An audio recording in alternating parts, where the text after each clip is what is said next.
UPPL दोलोनि साफ्रोमबो दैदेनगिरिफोरा गावबा गावनि ओनसोल, गामि, प्राइमारि आरो ब्लक थाखोआव रायजो राजानि जेंना जेंसिफोरखौ थाद'नाय गैयै मावफुंगासिनो दं।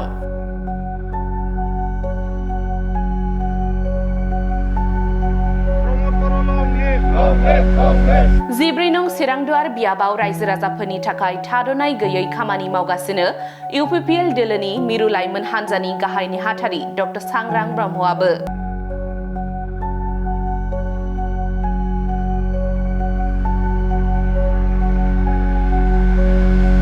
माब्लाबा लामा दालां, माब्लाबा दै बान्दोनि जेंनाखौ मावफुंनानै होदों। माब्लाबा खैफोद आफोदनि समाव रायजो राजाफोरखौ मदद खालामगासिनो दं डक्टर सांग्रां ब्रह्मआ।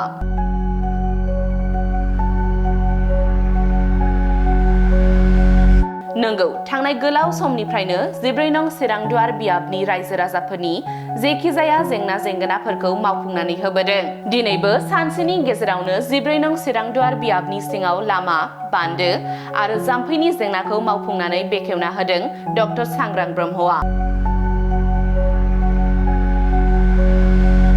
मिथिनाय बादिब्ला सान्तिपुर प्राइमारिनि सिङाव थानाय निज्लागुरि नेपालि बस्तिनि लामा, 1 नं आरो 2 नं साम'दैसा गामिनि जाम्फै, बेजों लोगोसेनो 3 नं साम'दैसा गामिनि लामा मावफुंनायखौ बेखेवनानै होदों डक्टर सांग्रां ब्रह्मआ।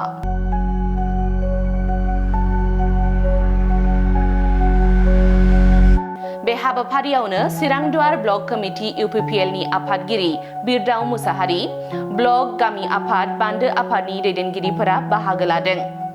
बिटिआरनि गाहाय खुंगिरि प्रमद बर'नि बिथोनाव जिब्रै नं सिरांदुवार बियाबनि सिङाव दासान्दि थाद'नाय गैयाजासे रायजो राजानि मुलाम्फायाव गोख्रोङै खामानि मावगासिनो दं बिथाङा।